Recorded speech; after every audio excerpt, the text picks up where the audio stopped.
আসসালামু আলাইকুম রহমতুল্লাহ। নবম ও দশম শ্রেণীর শিক্ষার্থীরা, তোমরা জানো যে আমরা গত বছর যে কারিকুলামে লেখাপড়া করেছিলাম সেই কারিকুলামটি বর্তমান নেই। বর্তমান আমরা আগের অর্থাৎ ২০১২ সাল থেকে যে কারিকুলামটা চলে আসছিল ২০২১ সাল পর্যন্ত, সেই ২২ সাল পর্যন্ত সেই কারিকুলামে আমরা আবার ফিরে গেছি। অর্থাৎ সৃজনশীল যে পদ্ধতি আছে সেই সৃজনশীল পদ্ধতিতে আমরা চলে এসেছি। তো এখানে তোমাদের জন্য তাহলে কি নির্দেশনাটা আমি দেব?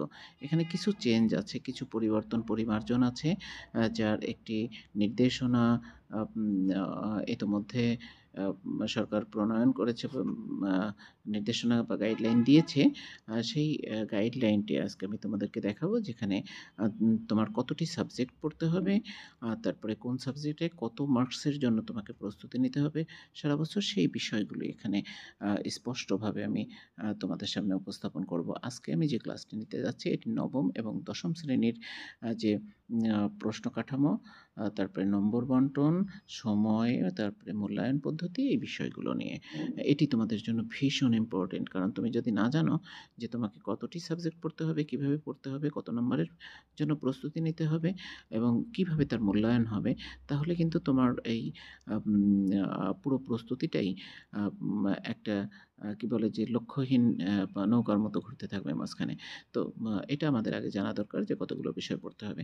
তো এরই সাথে আজকে আরও একটা গাইডলাইন তোমরা পেয়ে যাবে, যে বিজ্ঞানের যে বিষয়গুলো আমি ইতিমধ্যে একটা ভিডিও দিয়েছি, যে সায়েন্সে কোন সাবজেক্ট পড়তে হবে, কমার্সে কোন সাবজেক্ট পড়তে হবে, তারপরে আর্টসে কোন সাবজেক্ট পড়তে হবে, তারও একটা নির্দেশনা এখানে তোমরা পেয়ে যাবে। তো এখানে দেখো, প্রথমেই যে বিষয়টি রয়েছে, আমি একদম হেডিং থেকে তোমাদেরকে পড়ে শোনাচ্ছি। জাতীয় শিক্ষাক্রম ২০১২ এর ভিত্তিতে ২০২৫ শিক্ষাবর্ষের জন্য সাধারণ শিক্ষা ধারার নবম ও দশম শ্রেণীর বিষয় কাঠামো, নম্বর, সময় বন্টন, মূল্যায়ন পদ্ধতি। তো এখানে প্রথমেই রয়েছে সকল শাখার জন্য যে আবশ্যিক বিষয়গুলো, সেগুলো একটু খেয়াল করবে। যে সকল শাখার শিক্ষার্থীদেরকে যে বিষয়গুলো পড়তে হবে, সেটি হলো বাংলা প্রথম, বাংলা দ্বিতীয়, ইংরেজি প্রথম, ইংরেজি তৃতীয়, গণিত, ইসলাম ধর্ম, হিন্দু ধর্ম, খ্রিস্ট ধর্ম, বৌদ্ধ ধর্ম, অর্থাৎ ধর্মশিক্ষা যেটা। তারপরে রয়েছে হলো তথ্য ও যোগাযোগ প্রযুক্তি, কেরিয়ার, শারীরিক শিক্ষা, স্বাস্থ্য, বিজ্ঞান ও খেলাধুলা।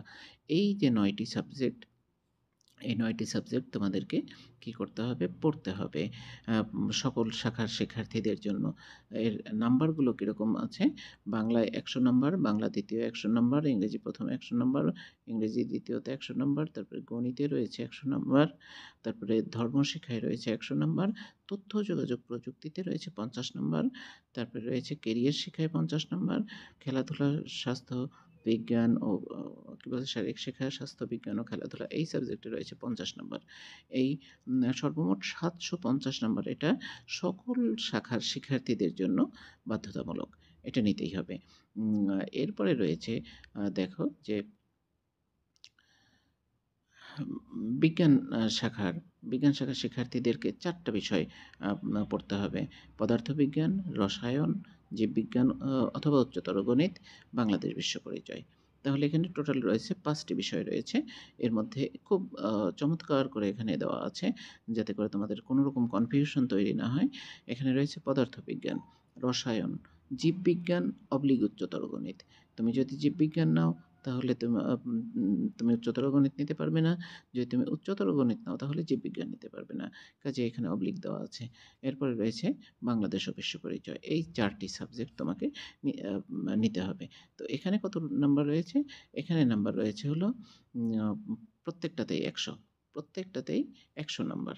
আ এরপরে দেখো, রয়েছে মানবিক শাখা, অর্থাৎ আর্টসের জন্য যে বিষয়গুলো নির্ধারিত, এখানেও ৪ টি বিষয় রয়েছে। ৫ টি বিষয়, আম আ এখান থেকে তোমাকে ৪ টি বিষয় নিতে হবে। এর মধ্যে রয়েছে বাংলাদেশ, ইতিহাস ও বিশ্ব সভ্যতা, তারপরে রয়েছে ভূগোল ও পরিবেশ, তারপরে রয়েছে অর্থনীতি, পৌরনীতি, নাগরিকতা, অর্থনীতি/ পৌরনীতি ও নাগরিকতা। অর্থনীতি বা পৌরনীতির যেকোনো একটা। তারপরে রয়েছে বিজ্ঞান। এরপরে রয়েছে ব্যবসায়িক শিক্ষা। ব্যবসায়িক শিক্ষা থেকে ৪ টি বিষয় এখানে রয়েছে। ব্যবসায়িক উদ্যোগ, ব্যবসায় উদ্যোগ, হিসাব বিজ্ঞান, ফিন্যান্স ও ব্যাংকিং এবং বিজ্ঞান। এই কয়টি বিষয় এখানে রয়েছে। এখানে প্রত্যেকটাতেই ১০০ নাম্বার করে। এখন একটু ভালো করে খেয়াল করবে, চতুর্থ বিষয় যেটি রয়েছে, যেটিকে আমরা ফোর্থ সাবজেক্ট বলে থাকি, যেখানে ৪০ মার্কসের উপরে তুমি যে মার্কস পাবে, যে নাম্বার পাবে, সেটি তোমার নাম্বারের সাথে যোগ হবে। তো এই বিষয়টা কিন্তু খুব গুরুত্বপূর্ণ, কারণ ভালো রেজাল্টের জন্য এই নাম্বারটা তোমার জন্য ভীষণ ভীষণ ইম্পর্টেন্ট। তো এখানে রয়েছে সকল শাখার জন্য ঐচ্ছিক বিষয় বা চতুর্থ বিষয় যে কোনো একটি বিষয় নেওয়া যাবে। শাখাভিত্তিক আবশ্যিক বিষয় হিসেবে যে কোনো বিষয় নেওয়া হলে ওই বিষয় ঐচ্ছিক বিষয় হিসাবে নেওয়া যাবে না। অর্থাৎ এখানে কি বলেছে, যে বিষয়টি তুমি আবশ্যিক করে নিয়েছো, সেটি তুমি ফোর্থ সাবজেক্ট হিসাবে নিতে পারবে না। যদি এখান থেকে কোনোটা আবশ্যিক করে থাকো, যেমন রয়েছে জীববিজ্ঞান, উচ্চতর গণিত, তারপরে ভূগোল, পরিবেশ, কৃষি, গার্হস্থ্য, তারপরে বেসিক ট্রেড, শারীরিক শিক্ষা, ক্রীড়া, এই বিষয়গুলোর ভিতরে কোনোটা যদি তোমার আবশ্যিক হয়ে থাকে, যেহেতু এই বিষয়গুলো উপরেও আছে, যদি আবশ্যিক করে থাকো, সেটাকে ফোর্থ সাবজেক্ট হিসাবে উল্লেখ করা যাবে না, বা সেটি ফোর্থ সাবজেক্ট বলে, চতুর্থ বিষয় বলে বিবেচিত হবে না।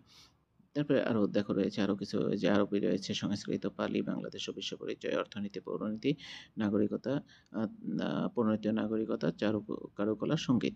এই বিষয়গুলো কিন্তু উপরেও রয়েছে। তো এখানে যেকোনো যে সাবজেক্টটা তুমি চতুর্থ বিষয় হিসেবে নিতে চাও, সেটি তোমাকে স্পষ্ট করে উল্লেখ করতে হবে যে এই বিষয়টি আমি চতুর্থ বিষয় হিসাবে নিচ্ছি, বা এটা চতুর্থ বিষয় হিসাবে বিবেচিত হবে। এখানে ১০০ নাম্বার, অর্থাৎ এই ১০০ নাম্বারের ভেতরে ৪০ এর উপরে যে নাম্বারটা পাবে, সেই নাম্বার তোমার মূল নাম্বারের সাথে যুক্ত হবে। এটা হলো চতুর্থ বিষয়। তাহলে এখানে শাখাভিত্তিক মোট নম্বর ও পিরিয়ড সংখ্যা আ কত হচ্ছে? মোট নাম্বার হচ্ছে ৫০০। আর আবশ্যিক বিষয় ছিল কত? ৭৫০।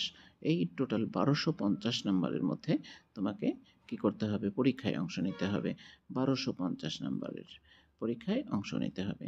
এই জায়গায় একটা জিনিস খেয়াল করো তুমি, যে এই জায়গায় রয়েছে মূল্যায়ন পদ্ধতি। আ এই যে আবশ্যিক যে বিষয়গুলো রয়েছে, এগুলো একদম লিখিত পরীক্ষা হবে, সামষ্টিক মূল্যায়ন। এটা ২ টা পরীক্ষা হবে। একটি হলো উম আ 10 এর জন্য এবং 9 এর জন্য আ পরীক্ষা হবে ২ টা। একটা হলো অর্ধবার্ষিক, আরেকটা বার্ষিক। 10 এ যখন তুমি উঠবে, তখন 10 এর এই ২ টা পরীক্ষার পরে উম আ শেষ যে পরীক্ষাটা হবে, তার সেই শেষ পরীক্ষাটার আগে প্রি টেস্ট হবে, টেস্ট হবে। তারপরে তুমি বোর্ড পরীক্ষায় অংশ নেবে। ধারাবাহিক ও সামষ্টিক মূল্যায়ন, এখানে দেখো এই যে বিষয়গুলো রয়েছে, কেরিয়ার এবং শারীরিক শিক্ষা, যেখানে ৫০ নম্বরের পরীক্ষা, এই ৫০ নম্বরের পরীক্ষাটা হবে ধারাবাহিক মূল্যায়ন, তারপরে শ্রেণীর কাজ, অনুসন্ধানমূলক কাজ, শ্রেণী অভিক্ষা, অর্থাৎ যে ক্লাস টেস্টগুলো তোমার হবে, সেই বিষয়গুলো। এবং এটারও একটা চূড়ান্ত উম যে পরীক্ষা হবে, অর্থাৎ বার্ষিক পরীক্ষা, অর্ধবার্ষিক পরীক্ষা, সেখানেও তোমার এই মূল্যায়নটা লিখিতভাবে থাকতে পারে। যার আংশিক থাকবে এই কাজগুলো। এই যে ধারাবাহিক মূল্যায়ন গুলো আংশিক হতে পারে। এর একটা গাইডলাইন পরবর্তীতে চলে আসবে। এরপরে দেখো রয়েছে, আর বাকি সবগুলোই যেগুলো আছে, সবই ব্যবহারিক লিখিত। সায়েন্সের যে বিষয়গুলো রয়েছে, সেখানে প্র্যাকটিক্যাল রয়েছে। এই তো। এই হলো আমাদের যে বিষয়গুলো, আ যে নির্দেশনা ছিল, সেই নির্দেশনা। তাহলে তোমাকে আ এই আ উম আ যে 9 এ এবং 10 এ তোমাকে সর্বমোট ১২৫০ নম্বরের যে পরীক্ষা, সেই ১২৫০ নম্বরের পরীক্ষায় তোমাকে অংশ নিতে হবে। এখানে ক্লিয়ার করে বলে দিয়েছে, দেখো কিছু গাইডলাইন দিয়ে দিয়েছে। সেটা হলো, বলেছে যে আবশ্যিক বিষয়সমূহ সকল আ শাখার শিক্ষার্থীদের নিতে হবে। তারপরে বলেছে বিজ্ঞান, মানবিক আ উম আ শিক্ষা শাখা থেকে যেকোনো একটি শাখা নির্বাচন করতে হবে। এগুলো সহজে, এগুলো সরল কথা, এগুলো আমরা জানি, যে যেকোনো একটি বিষয় তোমাকে নিতে হবে। সায়েন্স নিতে হবে, অথবা আর্টস, অথবা কমার্স। শাখাভিত্তিক আবশ্যিক বিষয়ের বাইরে চতুর্থ বিষয় হিসেবে একটি বিষয় নেওয়া যাবে। সেটাও আমি ইতিমধ্যে বলেছি। এরপরে রয়েছে শিফট ভিত্তিক ক্লাস সংখ্যা, সেটা আমাদের জানা দরকার নেই। ওইটা স্কুল ম্যানেজিং কমিটি বা পরিচালনা পর্ষদ নির্ধারণ করে দিবে এই সরকারি নির্দেশনার আদলে। কাজেই এটা তাদের জন্য, এটা তোমাদের জন্য নয়। আ তো এখানে রয়েছে, দেখো, ধারাবাহিক মূল্যায়নের ক্ষেত্র ও মানবন্টন। ধারাবাহিক মূল্যায়ন কিভাবে হবে, সে বিষয়টা এখানে রয়েছে। শ্রেণীর কাজ। শ্রেণীর কাজে তোমার রয়েছে 20 নাম্বার, এখানে খেয়াল করো। শ্রেণীর কাজে কত 20 নাম্বারের পরীক্ষায় তোমাকে অংশ নিতে হবে। এরপরে রয়েছে দেখো যে অনুসন্ধানমূলক ব্যবহারিক কাজ, প্রজেক্ট, অ্যাসাইনমেন্ট, এটার জন্য 10 নাম্বার। তারপরে রয়েছে শ্রেণী অভিক্ষা। শ্রেণী অভিক্ষায় হলো 20 নাম্বার, টোটাল 50 নাম্বার। অর্থাৎ এই যে 50 নাম্বারের পরীক্ষা রয়েছে, আমি এর আগেই বলেছি 50 নাম্বারের যে পরীক্ষা রয়েছে, আমি আবার দেখাচ্ছি তোমাদের। এই যে 50 নাম্বারের পরীক্ষা, এই 50 নাম্বারের পরীক্ষার মানবন্টনটা, এই পরীক্ষাটা তোমাদের অ্যাকচুয়ালি আগে হয়ে যাবে। এই পরীক্ষাটা কি হবে? আগে হয়ে যাবে এবং তার মানবন্টনটা হলো এরকম হবে। যে শ্রেণীর কাজে 20, তারপরে অনুসন্ধানমূলক কাজ বা প্রজেক্ট, ব্যবহারিক কাজ, অ্যাসাইনমেন্ট, এগুলোর জন্য 10। আর শ্রেণী অভিক্ষা, অর্থাৎ শ্রেণীতে তোমার যে পরীক্ষাগুলো হয়, যেগুলো ক্লাস টেস্ট, সেগুলোর একটা ডকুমেন্টস থাকবে, সেটা হলো 20। এই সর্বসাকুল্যে তোমার 50 নাম্বার তুমি পাবে। এই হলো মানবন্টন ছিল। তারপরে শ্রেণীর কাজের অন্তর্ভুক্ত বিষয়গুলো কি আছে সেটা এখানে রয়ে গেছে। শ্রেণীর যে কাজটা রয়েছে তার মধ্যে রয়েছে প্রশ্নের উত্তর লেখা, সংক্ষিপ্ত উত্তর, রচনামূলক উত্তর, মৌখিক উপস্থাপনা। তারপরে রয়েছে এখানে দেখো ছবি আঁকা, সারণী, মানচিত্র, তারপরে লেখচিত্র ইত্যাদি আঁকা। তারপরে দলগত কাজ, জোড়ায় কাজ থাকতে পারে, বিতর্ক প্রতিযোগিতা হতে পারে, তারপরে মূকাভিনয় বা ভূমিকাভিনয় হতে পারে, ব্যবহারিক কাজ হতে পারে। আব এই ধরনের যে গাইডলাইনটা, এটা শিক্ষকদের জন্য। তারপরে আমি তোমাদের জানার জন্য এটা বলে দিলাম। তো এই ছিল হলো আমাদের যে নবম এবং দশম শ্রেণীর শিক্ষার্থীদের জন্য বিষয়ভিত্তিক যে নম্বর বিভাজন এবং তার যে মূল্যায়ন পদ্ধতি, সেই মূল্যায়নটা কী হবে। তাহলে এই ক্লাস থেকে আমরা যে বিষয়টা জানলাম যে আবশ্যিক বিষয় 9টি, তারপরে আরও 4টি বিষয় রয়েছে। তো এই 9টি বিষয়ের নাম্বার হলো 750, 4টি বিষয়ের নাম্বার হলো 400। তবে এই 4টি বিষয়ের মধ্যে 3টি হবে আবশ্যিক, একটি হবে ফোর্থ সাবজেক্ট, চতুর্থ বিষয়। এবং এই ফোর্থ সাবজেক্ট সহ যে চতুর্থ বিষয় সহ যে 3টা সাবজেক্ট রয়েছে, প্রত্যেকটার নাম্বার 100 করে। সর্বসাকুল্যে তোমাকে 1250 নাম্বারের পরীক্ষায় অবতীর্ণ হতে হবে এবং উত্তীর্ণ হতে হবে। তো আশা করি এই ক্লাসটি তোমাদের জন্য ভীষণ কাজে এসেছে। তোমরা যারা শিক্ষার্থী, তোমাদের যে গাইডলাইন এখনও তোমরা বুঝতে পারোনি, এখান থেকে তোমরা একটা ক্লিয়ার কনসেপ্ট পেয়ে গেছো নবম দশম শ্রেণীর শিক্ষার্থীরা। দশম শ্রেণীতে যারা এখন উঠেছো, তারা গত বছর সংক্ষিপ্ত গত বছর নতুন কারিকুলামের শিক্ষার্থী ছিলে। এই বছর পুরনো কারিকুলাম, অর্থাৎ 9 এ একরকম কারিকুলামে ছিলে, দশম শ্রেণীতে বা 10 এ একরকম কারিকুলামে চলে এসেছো। কাজেই তোমাদের জন্য রিভাইজড একটা সিলেবাস রয়েছে। সেই সিলেবাসগুলো বিষয়ভিত্তিক, যে সংক্ষিপ্ত সিলেবাস বলছি আমরা সেটাকে, সেই সংক্ষিপ্ত সিলেবাস আমি ধারাবাহিকভাবে বিষয়ভিত্তিক উল্লেখ করব। প্রত্যেকটা বিষয়ের জন্য একটা শর্ট ক্লাস তোমাদের জন্য থাকবে। আশা করি সেই ক্লাসগুলো তোমরা দেখবে এবং তোমাদের অনেক উপকারে আসবে। তো আজকের মতো এই পর্যন্তই। ভালো থাকো সবাই, সবাই লেখাপড়ার সাথে থাকো, মজার ক্লাসের সাথে থাকো। আল্লাহ হাফেজ, আসসালামু আলাইকুম।